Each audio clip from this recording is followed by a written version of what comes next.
welcome to Noise Pollution. Yeah. How are we? Yo. My name's Robert Vibrations. Hope you're okay. Yeah. It's Monday the 9th of December. I'm doing this live from Noise Pollution HQ in Liverpool. Hope you're okay. I'm joined in the studio by Connie the Skipper. You right, Connie? You okay? Sorry to wake you up. She's having a nice day. My name is Robert Vibrations. I am a human air plant. Just got to pump out that sort of oxygenated energy. I don't suppose you've noticed, but there's a ruddy war on vibes. Basically, just means that there's a proliferation of like rubbish and stuff. I call it de-vibe and conquer. It's pretty moody, or deride and concur. It's just there's just too much information. Anyway, I hope you're having a nice day. I have just completed a successful Retox.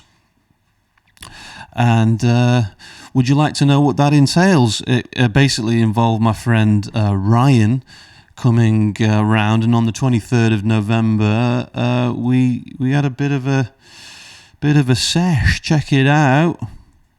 Hey, I'm very excited. I've got me lighter and my spliff ready to go. Bring the beat back.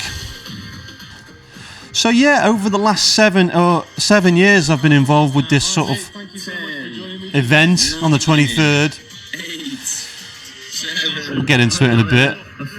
Culminates in 23-day fun fast, or I call it a Stim-Fast. It's basically reducing all my stimulants until the 23rd. I'll let loose. Happy Retox, mate. Happy Retox. 23 minutes past 11. I usually do it at high noon, but as you'll see in a minute, there was an event that required mine and Ryan's presence. Delicious exogenous neuromodulators.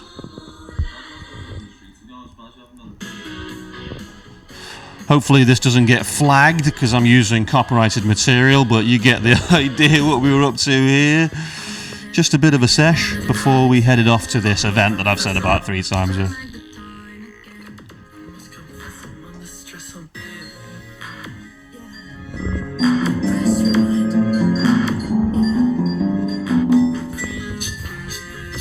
Got the kibasa out. Okay, so let me.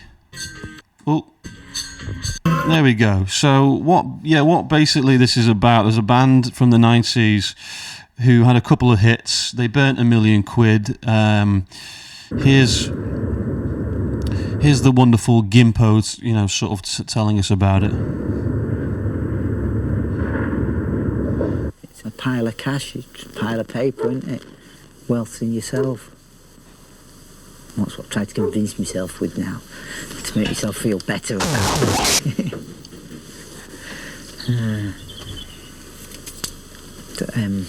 My mum doesn't agree. She found out about the article in the paper and she's like, she just doesn't deal with it. She can't. What's this? Nah. She just doesn't want to believe it actually happened. You have friends who do things like that, and it's like, well, yeah, Mum, they're my friends. They can do it. It was theirs. And that was it. She doesn't want to speak to me about it anymore. It's fair enough. So Gimpo's mum giving him a bit of stick about it. They created a book called The Manual. Let's have a look at this if we can. How to have a number one the easy way. You can see. Go and check it out on Wikipedia's. It's been a pretty influential book. Jamie Reynolds from the Klaxons just did it. What you're going to go to the studio, get a groove going, sing some absolute nonsense over the top, put a breakbeat behind it. Nonsense. And then there you go. So they genuinely did it, read it, noted down the golden rule of pop. So they made a catchy hit. So yeah, so 23 years after they burnt the £1,000,000, they came back 23 years later. So this is them. Seconds after midnight on the 23rd of August, 23 years to the day that they burnt £1,000,000, the KLF returned, driving an ice cream van.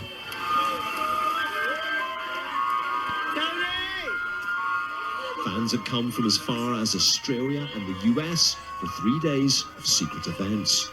This is a group of my childhood, my adolescence. So I actually remember the KLF from my childhood. Actually, their video, you should check it out. The one with Tammy Wynette. I'm not going to show it in here because it probably get the video muted. But go and have a look at them. This whole video might be muted. Yeah, the whole thing might be copywritten. Anyway, let's progress. Let's proceed. So yeah, they're a big deal for me as a kid. I think they came out in '91. I was 5 years old. They shaped everything that I've known about in music and art, and here I am today meeting for the first time.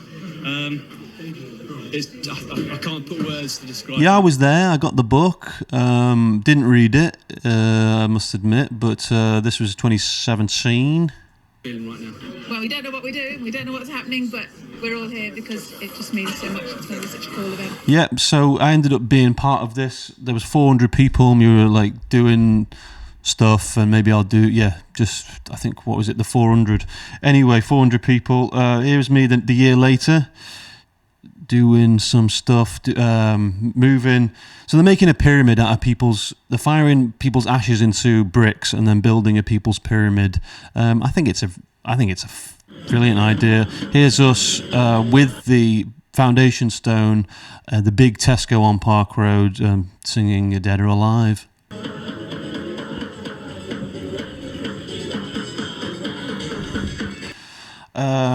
So what else have I put? And then going to be some kind. Oh, wrong bit. Anyway, so that is the context of. I was just going to give you a little. I was going to show you Dr. Anna Lemke talking about the actual sort of science behind the Retox. So I'll just quickly show you Dr. Anna Lemke here. Going to be some kind of hormetic response. Hormesis being this Greek term that means to set in motion.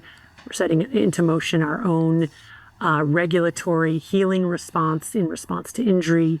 And the branch of science called hormesis is looking at the ways in which toxic or noxious stimuli actually makes us more resilient over the long run. There we go. So a successful Retox is basically thank you, doctor. A successful Retox is basically just kind of injuring yourself, and in that process of injuring yourself with toxins, your body gets stronger. So I think the body struggles if you're constantly injuring yourself. You know, your brain. I thought your brain is kind of like a footy pitch, and the more you sort of run around, get tackled, the more of your sort of like the grass sort of neurons get worn out. So you almost need to be your own sort of groundskeeper on the pitch and sort of make sure that, you know. So that's what the detox period is. It's like I'm making sure the pitch is nice and watered and thing in order for me to have this mad game the last week of every month. Although I have decided that in January I'm going to do a double detox. Anyway, let's get back to it. Let's see the rest of my. So yeah, we hung out at the Adelphi. We went on me and Ryan just got really high the whole day and joined everyone for this march into town, going to the ferry. Thank you for the footage, Ryan. I was off my barnet. So off my barnet that you'll notice crucially in a moment I dropped a bottle of kombucha. Listen to the audible gasp.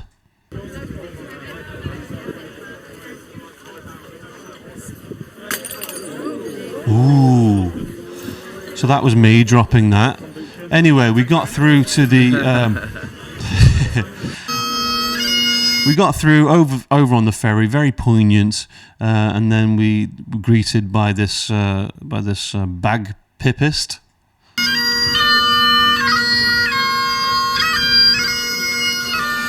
And then Bobby Vibes was part of this sports banger catwalk experience.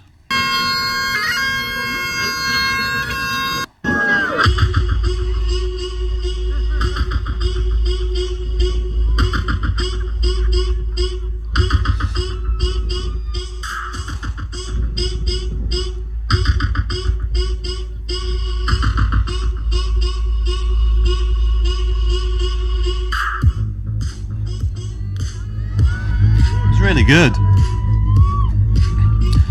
And then I had to at this point I was getting I was in like the sort of backstage area getting my little costume ready.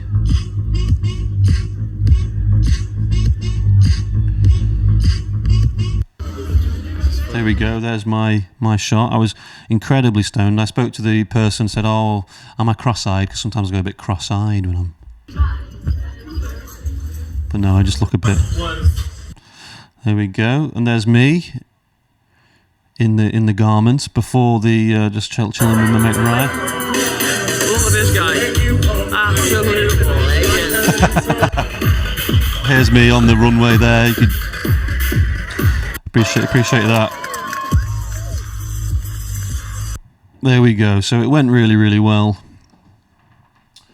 It was fun the whole time. So now, as I say, I'm back. I am, where is it? 9 days. 9 days into a detox. I'm feeling pretty good. I'm just going to leave you with some wisdom from a couple of my new favourite people. This is a gentleman called John Wilson. Check him out. Talking about stuff. Anyone that's obsessed with anything is something that I'm attracted to. Just I think I have an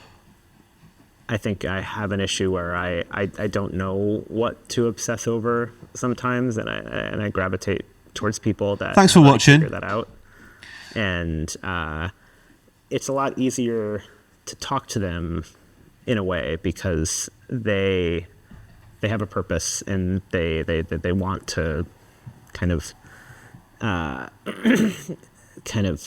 preach to you about something, and I'm very much just the type where if I'm in a group of people or at a bar or something, I would rather just someone talk at me, just then like try to convince them of something one way or another.